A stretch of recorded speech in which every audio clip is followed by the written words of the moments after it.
You're watching All to Play For, brought to you by Joe and Coral. The big man, I can safely say to the listeners, he didn't crash his stunt car last week, but he can't make it. He's still filming his BAFTA award-winning show, which he likes to remind us. And we're joined today by the German Wall. He's won the league 3 times, was a stalwart in the Premier League. He's basically an Englishman. The legend, Robert Huth. How are you, big man?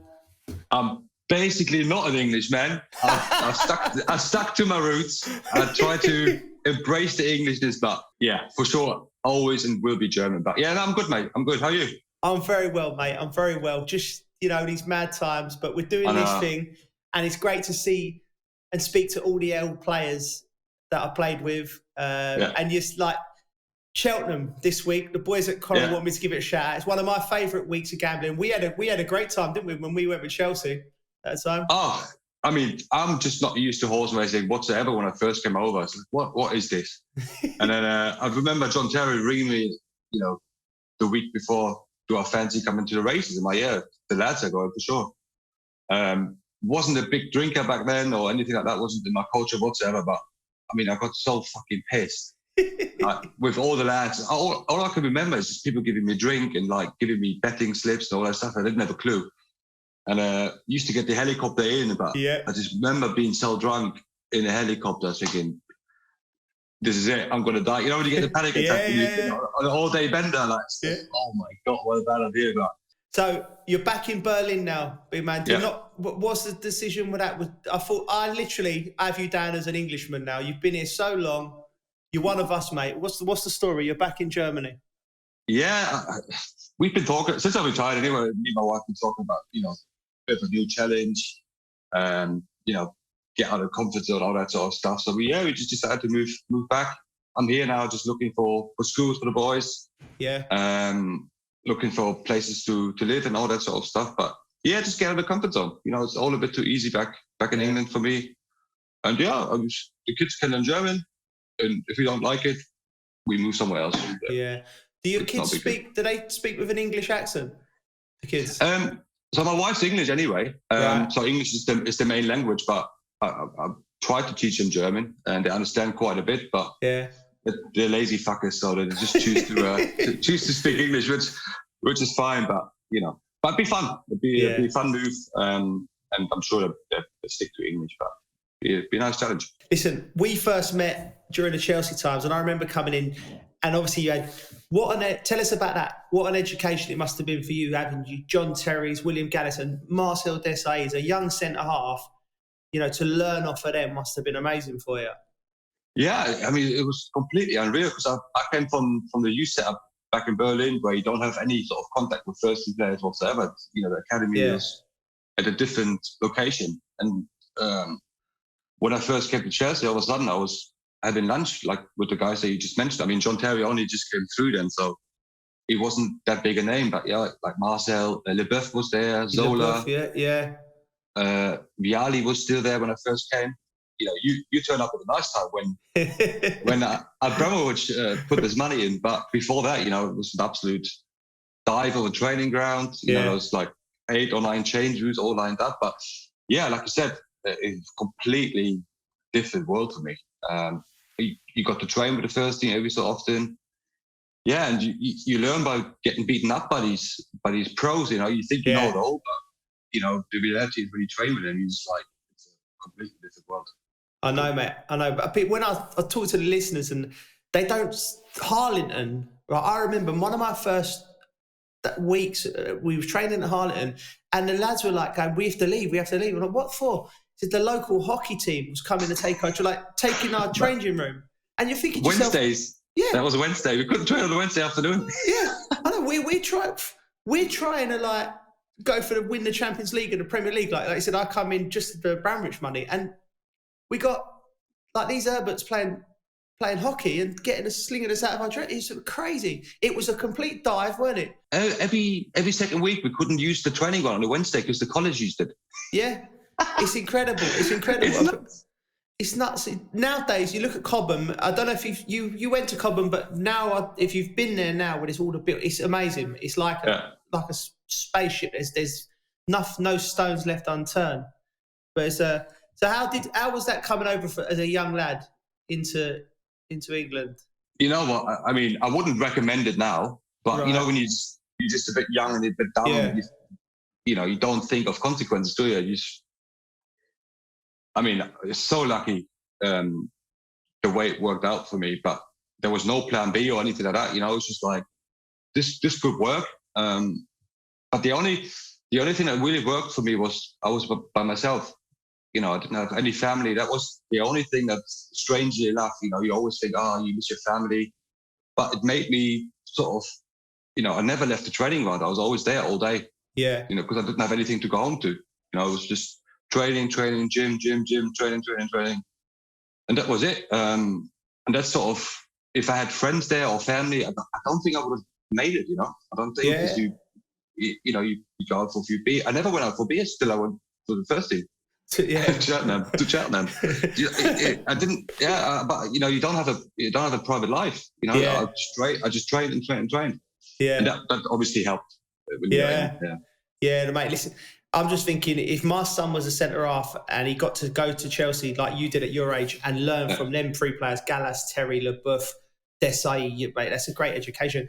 Why do you think it is now, Hoofy, the young English players?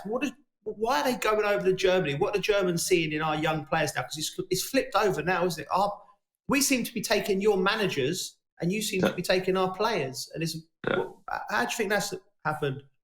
I think giving them a chance is a big thing. And not just 10 minutes, when you're 3-0 up or anything like that. They give them a chance. And, we had this sort of disastrous Euros in 2014 and then sort of the approach to training and education of coaches changed a bit. Yeah. We've seen it with the national team where we had success. But, with Germany, we don't have the money to spend like in the Premier League. So they have to sort of find different ways of coaching, of developing, and that's the way. And more times than not, you've been a young player as well. Sometimes you just need to be given a chance. And then it's more, you'd be surprised how many kids take that chance, and it's a livelihood. Out of the English players playing in the Bundesliga, who's impressed you? What about the lad Jamal at Bayern Munich? I mean, that's an incredible one for me to be that young, playing, not getting minutes in a team of that quality. Yeah, it's a huge club again. Yeah, believe I know Hansi Flick is an awesome coach. I had him when I played a little bit for Germany, but he coaches you. He doesn't just expect you to be perfect. Every day improve, and then you get your chance. Yeah. Obviously, Sancho is the obvious one. Again, he plays in front of 80,000 people. Yeah. It's a huge learning curve. It gives you that self-belief when the manager believes in you that you can play. Youth is the way forward. There's no changing about it. You started off at Chelsea. You saw that. You got your education, and then you went to Middlesbrough for. You signed for. Was it Gareth Southgate? Did you sign for Gareth? Yeah. I mean, Gareth is a god to us. So tell us about that, mate. Tell us about Gareth Southgate and working for him as a younger coach. Well, I've met him before the season ended, when it became clear that he was going to be the manager, and I met him in a hotel in London, and he was really keen. He just wanted. Yeah, he believed in me. After the meeting, I said, "I'm going." Did you have to see the terms and conditions of the contract? I said, "I'm going." He's played in the World Cup, played in the Euros. He's a defender. He's going to bring on my game. And that was it. I mean, no other manager met me. I had a couple of clubs interested, but no one took out the time to even ring me or meet me. And Gary was the only person that took out the time, in the middle of the season to come over and meet me. It was a culture shock for you, coming from the West London, the King's Road, up to Middlesbrough. Speak to me about that. It's a culture shock for people in England. Trust me, English players who play in London, like myself, when I went to play for Liverpool, and Liverpool's a busy city, but I went from living in the King's Road to there, and I found it tough. So how was it for you? Yeah, tough. Like you said, you get London life is great. You you finish training, you go for coffee, you watch the road go by, and it's a bit limited up there. And in London, you can go missing, can't you? Like no one really recognizes you. You can, just sit there. But up there, it's a one-team city where everyone is football mad, and everyone they know you and they want to chat to you about the results, which is great. I never had a bad experience. But when you just want to have a coffee and but I mean, I just remember the training ground was always windy. Yeah, there's just no day where no wind. It's like, what the fuck is going on here? It's August and it's blowing a gale. But I had good times, and Gareth was great. He even wrote me a letter when I left Middlesbrough. Did he really? Great. That's amazing. What did he say? Just wishing me luck. Gave me a few points where I can improve on. But that's amazing. I mean, who does that? Yeah. Normally the relationship is, give and take sort of thing. But, he's taken his time out to write me a letter, which I still have somewhere. But yeah, I mean, and it's great that he's doing well now. Well, you must have done something right, mate. No manager's ever wrote me a letter. So, but that's Gareth for you. Like, he got his chance at Middlesbrough, done well, and now he's our national manager. And what do you think of as a German? This is more. What do you think of this current England team? I mean, they're a real threat. What I think people would still look at England and go, when it, push comes to shove, they sort of choke a bit. Yeah. When you look at the World Cup semi-final against Croatia, you won it out. I mean, it's there. It's in the hands. It's there. You've got to do whatever it takes to sort of get there. And I think the thought of people is that when it gets there, I think they might slip still, even though they have all the talent they have, the players they have, playing in the best league. If they have to play Italy in a quarterfinal, semi-final, you probably put your money on Italy. Yeah. Because they're maybe a bit dirtier. They do a foul, they dive, all that sort of thing, which, it's not great, but a sort of real nastiness to win. I think it might not be there at this, or certainly wasn't in the last World Cup. Where and again, third place, and they lose again to Belgium. You already lost to them. You lost them twice. Yeah, I know. I mean, it's so frustrating. Because I love England. I've been there for 21 years. I've got a weird connection to it. But you gotta fight. Yeah. Mate, you are probably in the best position to talk about the differences between, what does an English player need? If I was working for the FA, I'd be calling you up and go, listen, you've in a great position to go, right, this is what you need more of. I've worked with English players. And you're right. There was something that happened to us at tournaments where we just fell down that last little thing. And the quality. You've played with, you've seen your Lampards, your Terrys, all these great players. You've played with them. The talent's there. It's just something in the mindset, maybe. Yeah, you are perfect. I mean, 2006. I mean, that's the best ever squad. When you look at it's unbelievable. Player for player, England was the best team. Yeah, for sure. And then Portugal rocks up with their antics, and you got 2 penalties, and people thought it's mad. Sport is not as simple as just we've got the best players. There's some weird sort of finesse that you have to win a game. Especially when you play at the World Cup level. Yeah. Where it's the greatest thing for anyone that plays. But I wouldn't work for the FA anyway. I'm not a spy or anything like that. No. If anything, I work in Germany, FA. Agent Huth. I love that. Special agent. Special agent, yeah. We've already identified your England special agent at the World Cup for the Euros. Gareth, you know him personally. Is he the man to change it for us? Is he the man to take us to that elusive first trophy in 60 years, whatever it is? It's going to be tough. I mean, you look at who's about now, the national teams, and like I said, with the experience, I mean, Germany obviously now with Löw retiring, is it going to be a last sort of, hooray for Germany? But I don't think it's Gareth's sort of fault. I think I think football generally in England is really nice. You see the academies now. Yeah. The real hunger and desire. It's difficult when you get to that level to sort of change it. You've got 18-year-olds earning ridiculous amount of money. Yeah. Having played football, first team football for such a long time. And I think that sort of translates into your career, and,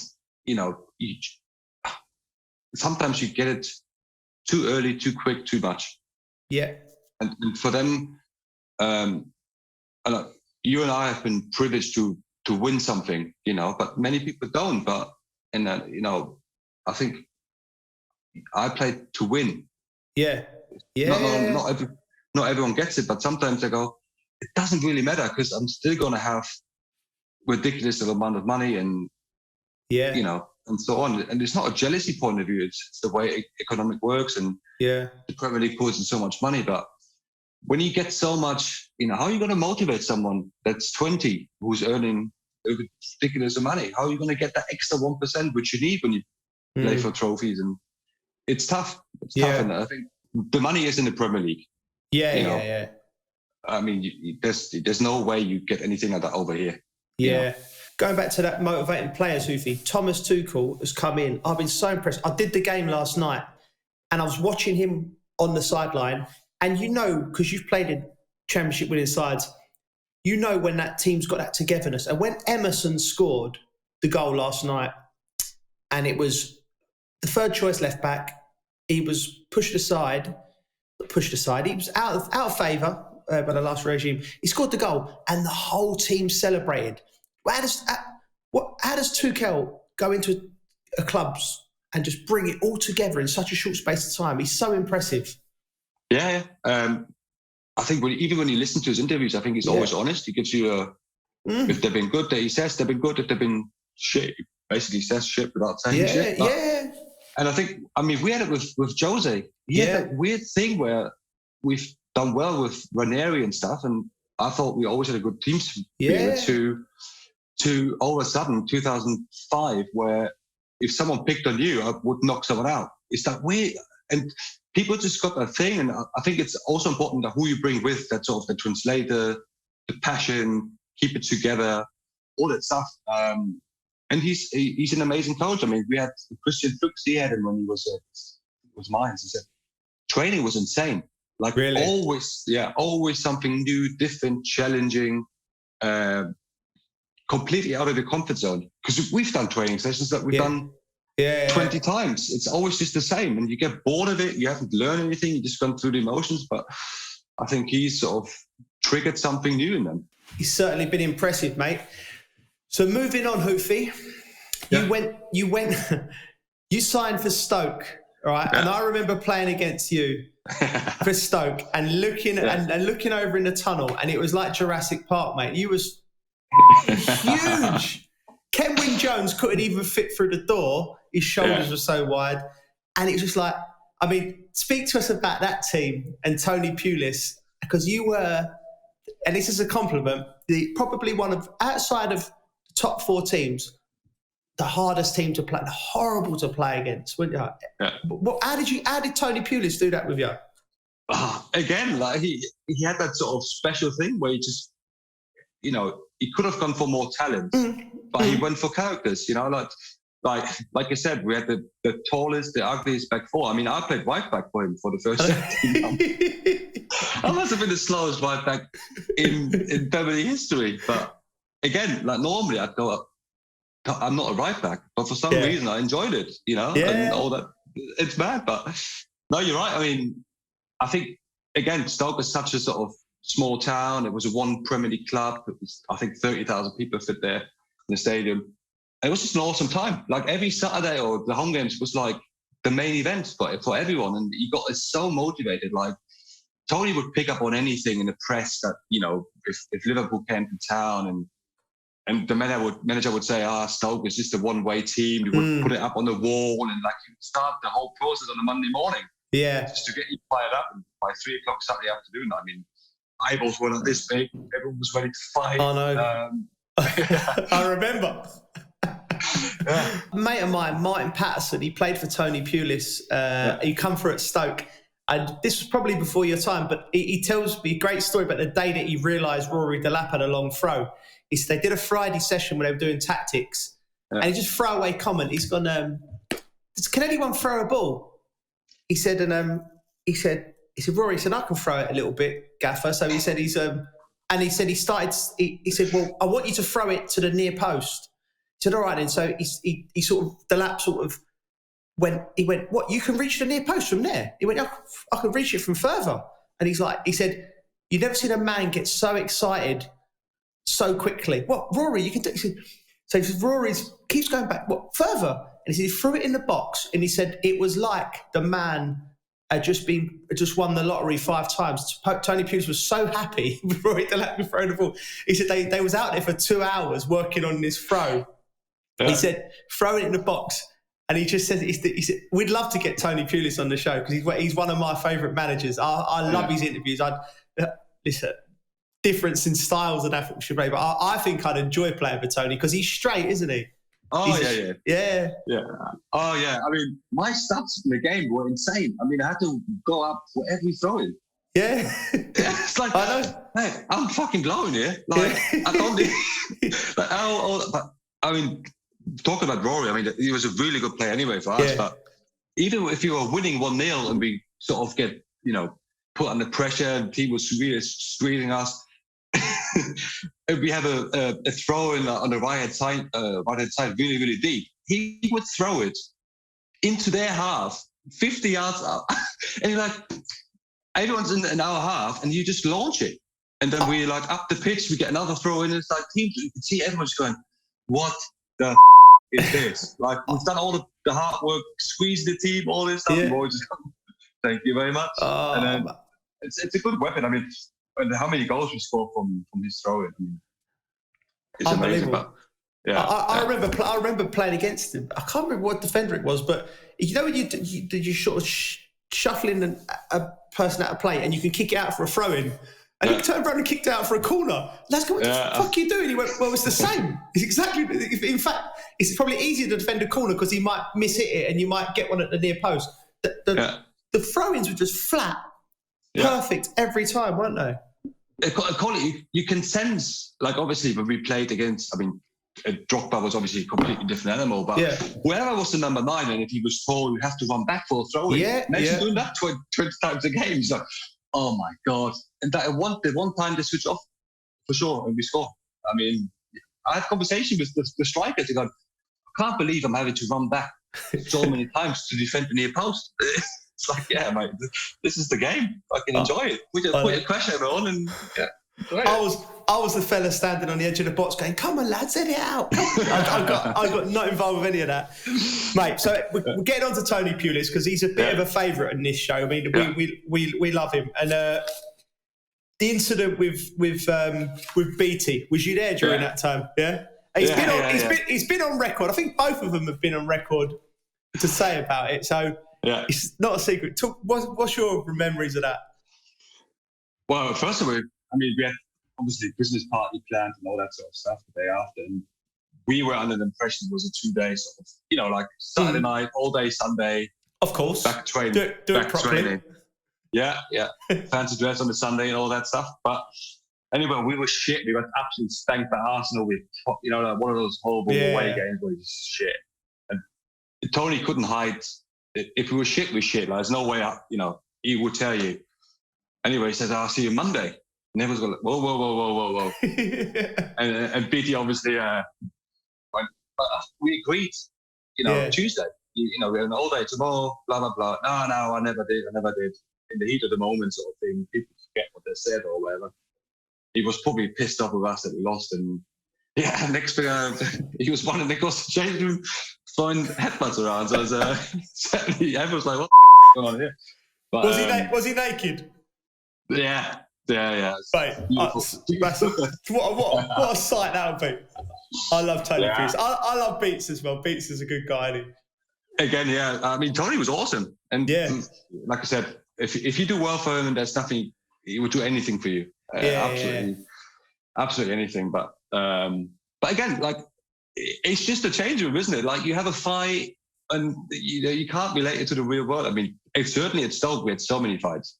Yeah. We had some proper nutcases in our team where, you know, I'd just starting the fight for the sake of starting the fight. But, you know, these sort of things happen, don't they? In a chamber? Yeah. I mean, that's it. Like, I think people going into normal work, maybe not too much now, but football in the 90s and the noughties, it's been phased out. But yeah, you know, you have a roll around. It's like going to work in the office. Like, people can't get around. You have a disagreement, you had a roll around, a few little things thrown, and you all get on with it. But that's just how it was, wasn't it?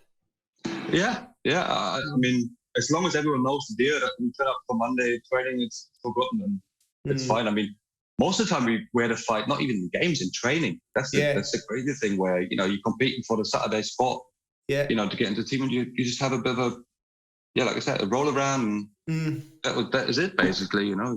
You're watching All to Play For, brought to you by Joe and Coral.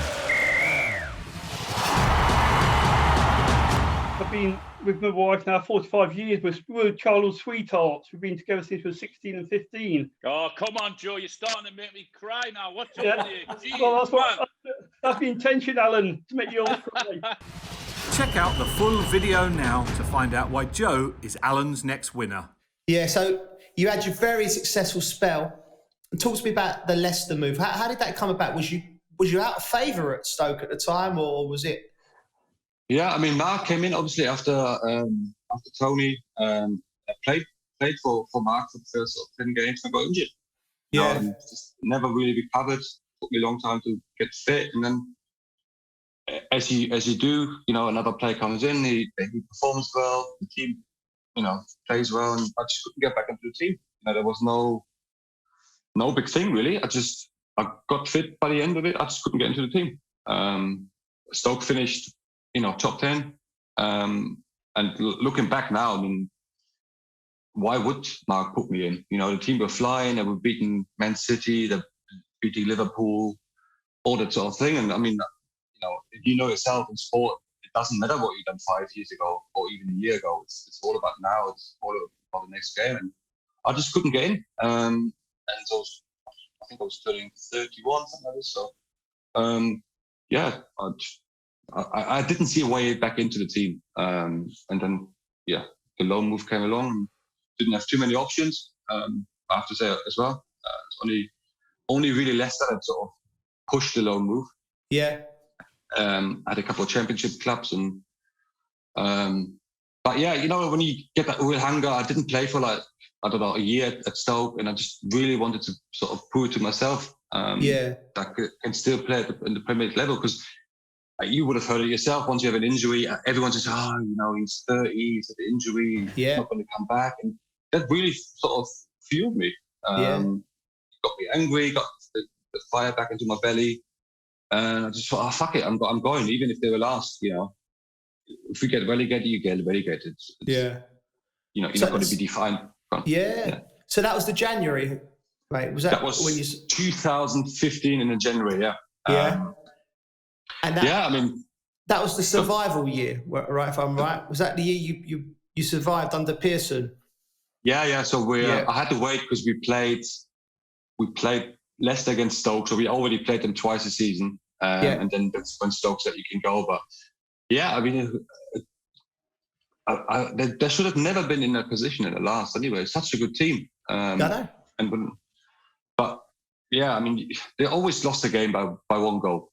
You know, when I looked at the results, I thought, well, they're not getting spanked 4-0, 5-0, you know, all that sort of. You lose by a goal, so the turnaround was doable. You know, it's just a lack of concentration or setup, or maybe a little bit of leadership as well. But yeah, I mean, when my first game was like, this team is good, proper good. And we played Arsenal away my first game, and I walked off the pitch thinking, this is it, we got a chance here. They're good, they're really good. And again, we lost by one goal. We didn't convert. A last minute chance, which could have been a draw. But after that game, I was thinking, this is it. You know, elbows out, waiting for a fight. Yeah. Mate, you made history, Hoofy. When you walk through the door, players like Mahrez, Kante, Vardy, you've seen the level, you've obviously coming through at Chelsea, you've seen the world-class players. So did you know straight away, or was it a period where you thought, wow, he's good, wow, he's really good? How did you When did you realise what great players you were witnessing? I mean, with Kante, it took like half a training session to go, what is going on here? I mean, what is this? He's insane. He is insane. I mean, and obviously you would have seen in his, in stature, he's quite small, and I always thought I could dominate him and stuff, but I would go on a tackle with him in training. It's like he ends up with the ball. I'm like, what? How? And his football brain, like, he just kept intercepting balls, and like everyone in training just stopped and went, this guy, no disrespect whatsoever, because we didn't really know who we'd sign, fairly sort of low-key signing, but I mean, and we played him on the wing. That's how good he was first. For the first cloud, we played him on the wing. We just had to fit him in the team. I mean, we had team meetings where we just watched him. On a Monday morning or whatever, where you sort of anniversary game, we had all the clips prepared. It was basically just him. Him winning the ball, him setting up a counter-attack. It was just him. It was like everyone, what? But yeah, I mean, and then by the end of it, we obviously put him in the front of the back four, and like I said, the rest is history. But I mean, he was just ridiculous, and Bart sort of grew into his role as well. You have to be honest. He struggled a bit at Leicester. He didn't score for a while, but then he found his hunger back. He started sort of, his work rate increased towards 2015 season. Scored some important goals, and you could see his confidence grew then. Football is all about confidence, and by the end of it, he banged some important goals for us. And to be fair to him, since sort of that time in January, February, he's not looked back. I mean, he's just been incredible for 5 years now, really. Yeah, he's been stunning. Another big favourite on this pod, Nigel Pearson. Called the journalist an ostrich. There's also, I don't know if you heard about this one as well, so tell us about that. But is this a rumour of something? Did he fight off a pack of wolves when he was walking, Nigel? Yeah. And did you ask him about that? I think that's the first thing I heard when I signed. He's a bit, a bit off, a bit strange in his own way, in a good way. But he used to just go for walks and training. He just do like walk and train while we trained. He used to sort of just go for walks and stuff. Like, this is not normally he'd be there and instructing and stuff. But yeah, I mean, he's a great guy. But that interview, I mean, what can you say to your gaffer when he says that? You're just gonna have to laugh, aren't you? I mean, we watched it in the changes, going, what's going on here? And when he came in, you just have to laugh it off, and he knew how not to take him too serious. He was like, I said some. I mean, he hates the press anyway. Yeah, he's genuinely uncomfortable speaking to the press, and he hates it. Some people love it, some don't, and he sort of got that. If he could never do an interview, he probably wouldn't. He's one of them. But you can talk football, you can talk politics, you can go have a beer with him, and nothing will be too serious. And I think that's why he had such a success with the players. Because you had a really good relationship. But what about the story about the wolves? Have you heard that one? No. Oh, but the fighting off the dogs. The dogs or wild dogs? Yeah, wild dogs. Yeah, and you have to jump into like a what's the word? Into like a nettles where the dogs. Yeah. I mean, I don't know if it's true. I never asked.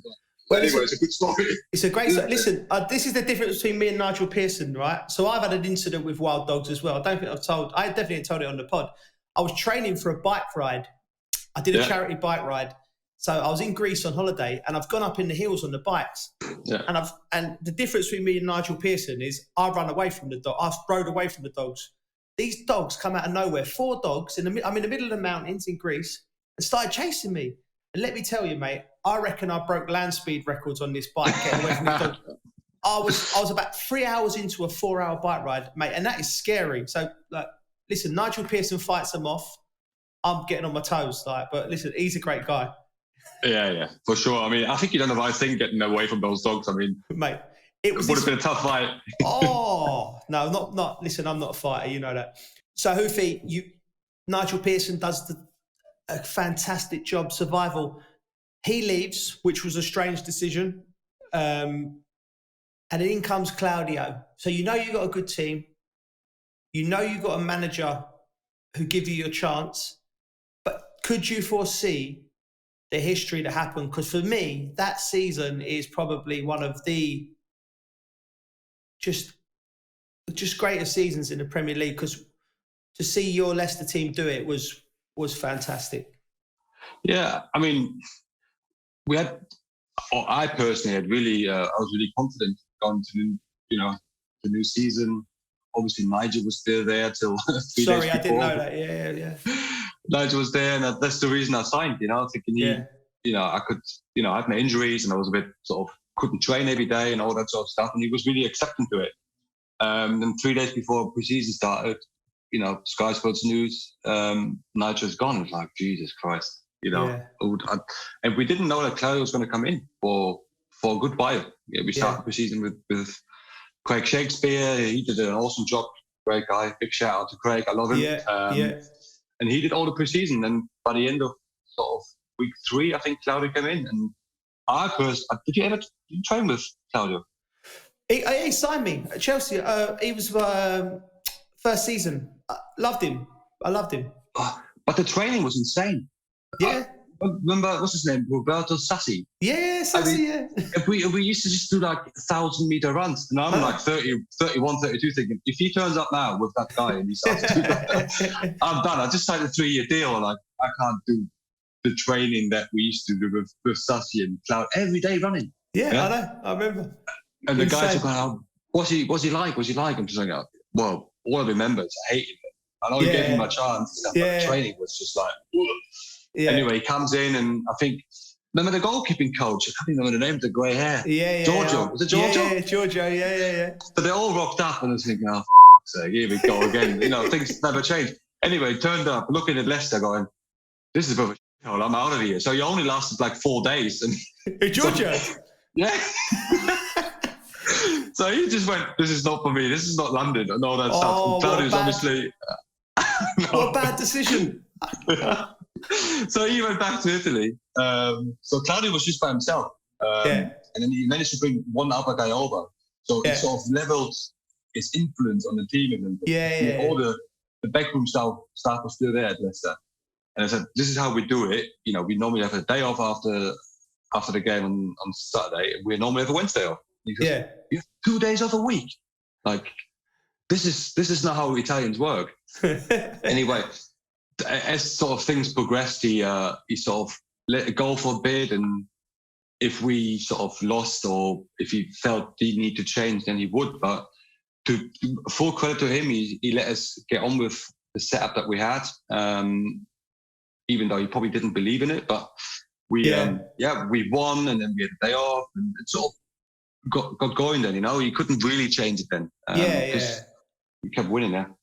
I thought what impressed me most, I don't know if from the outside, it got to a point where you was 10, 12 games away from winning the league, and all of the media, I was playing over in America, I think this time, towards the end of my career, and all of the media were like, they're not going to do it, they're going to fall off. And then he sent you away on a trip. You'd lost the game, and you went away for 3-4 days as a team, and you all looked like you had a great time, and everyone was thinking, why they need to be training. They've got a chance of winning the league. But he was clever, Claudio. He probably knew the pressure was starting to build on you and probably thought, right, go away, enjoy yourself, come back. I thought that was a stroke of genius. Yeah. I mean, I think the game you alluded to was we lost 2-1 to Arsenal away. That's it. And I think, was it Welbeck that scored last minute?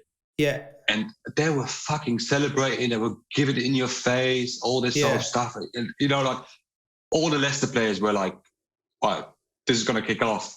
I'm ready to fight. Because it was so like, Arsenal, they're always over, blah, blah, blah, it's just so annoying as well. I think he sensed that in the change room, that everyone was like so pumped and so fucking frustrated with the way we lost, that we had the international break, and we were scheduled to have Thursday, Friday, Saturday, Sunday. So 4 days off over 2 weeks to the next game. And he just came in and said, see you next Monday. So he gave us 8 days off for a week.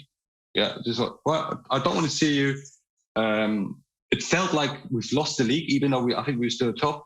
Yeah. It's strange. It's just really had a massive effect on on the mood, and he just went out, go away, have fun, train a little bit, train a bit. I trust you. If you don't want to train for a week, it's up to you. If you want to play a bit of tennis or do a little cycling, just when you come back on Monday, we are good to go. And again, what we did well that year is every time we lost, we produced again for 10 games. And then we got back, and I would just remember coming back to Monday, when you have the hunger back again for training and just running around, that sort of training got up a notch again, where everyone was fresh and hungry, and we didn't lose. We didn't lose again. So talk to us about the running, emotionally, Hoofy, game by game when it's getting closer, because I imagine it was different to when you're at Chelsea and we're doing it, because we was expected to do it. I mean, talk to us about how it felt as a player when you're getting closer to it, because it was like the whole world outside of Leicester was willing you. I was willing you to do it. Yeah. I was wherever I was, and I just remember I was a Leicester fan. I was a Leicester fan. Talk to us about how that felt emotionally. Mate, it was nuts. Honestly, like you said, like from obviously you're well known anyway when you play in the Premier League, but people just come up to you out of nowhere. It could be an Arsenal fan or anyone who's going, actually, you know what? I really want you to do it, and I hope it's I never ever ever seen anything like that. Even at the Chelsea days, I was like, I hope you up and don't win it.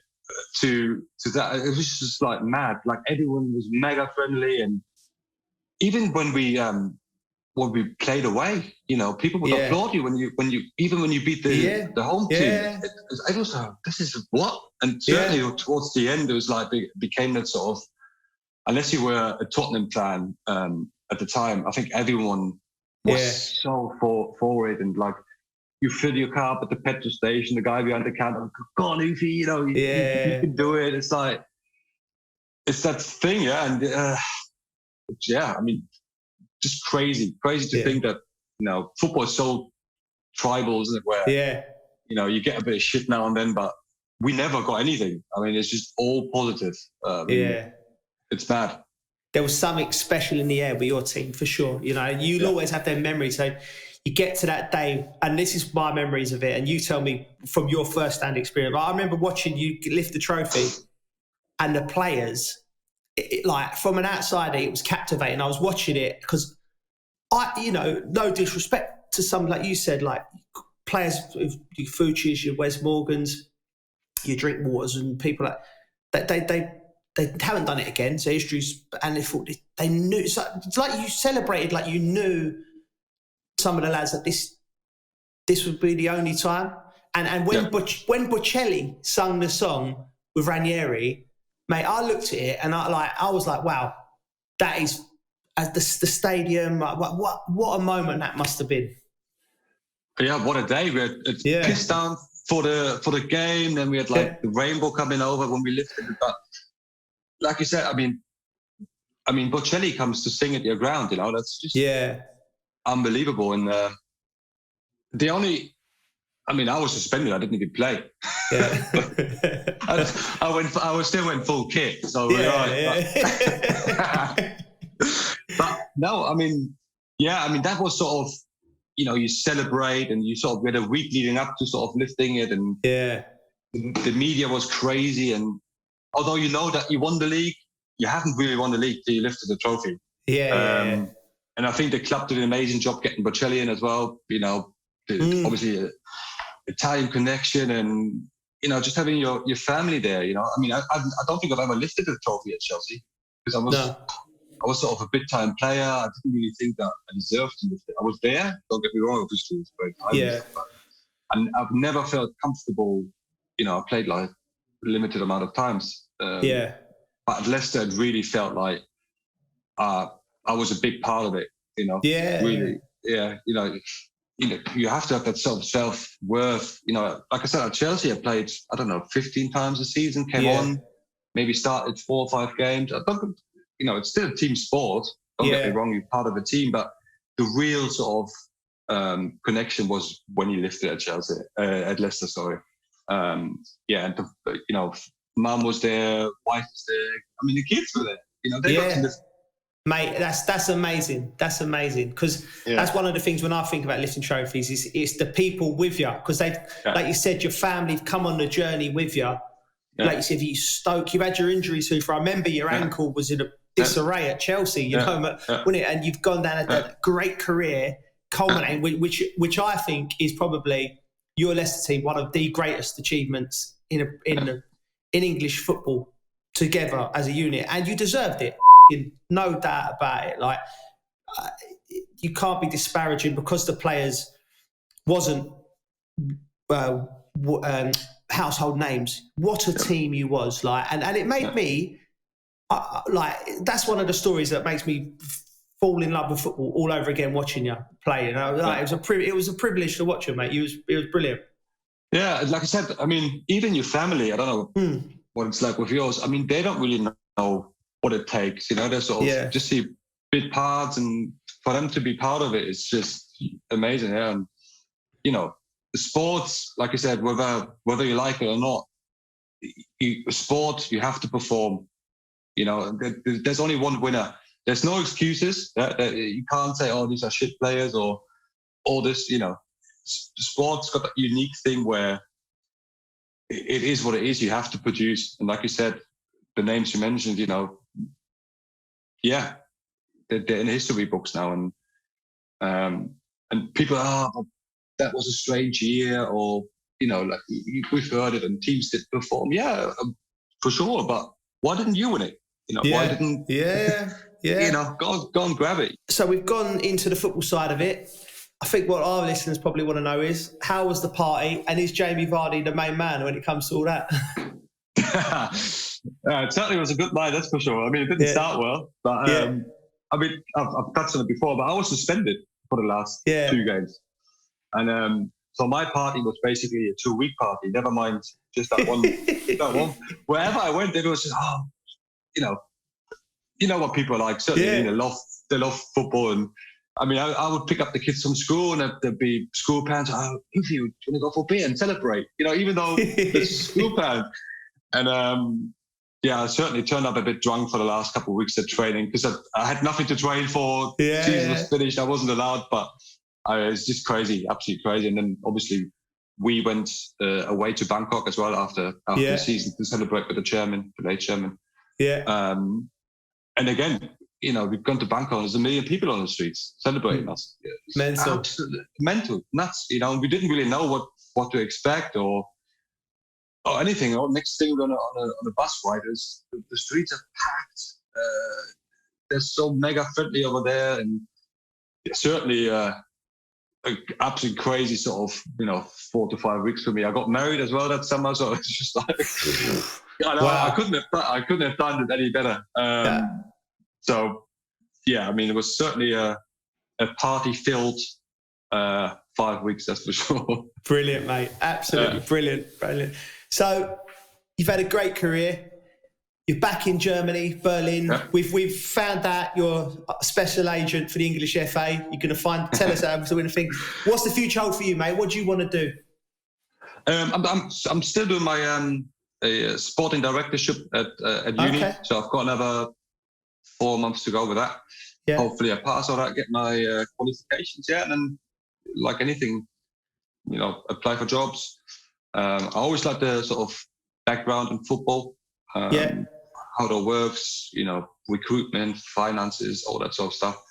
Always been really interested. So that's sort of the path I'd like to go. But again, you just never know. You just never know what comes along. And but that's sort of my idea. Top man, brilliant, mate. We do the predictions on this. We get the guests to predict. Usually I have my pal Tom Davis, but he's not here. So last week I beat Wayne Bridge 1-0. I correctly predicted Liverpool to beat Wolves. Bridgie didn't manage to get any right, which is.